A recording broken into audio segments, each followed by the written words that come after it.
చెల్లెమ్మా, నీతో ఒక విషయం చెప్పడమా మానడమా అని.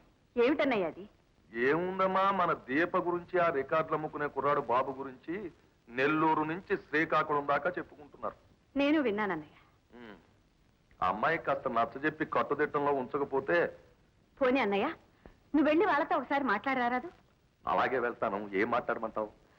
వాళ్ళ మంచి చెడ్డలు నచ్చితే పెళ్లికి ఏర్పాట్లు చేద్దాం. పెళ్ళా?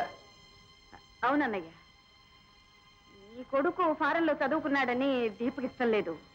దానికి నచ్చకుండా ఎలా చేస్తాను చెప్పు? అలాగే ఇష్టం లేని పెళ్లి వాడు మాత్రం చేసుకుంటాడేమిటి? పైగా ఇండియా పిల్ల నా కొత్త మొర్రో నాన్న నా దగ్గర ఏడుస్తున్నాడు. అలాగే అలాగే చేద్దాం. పంతులు కారు రెడీ చేసేయ్.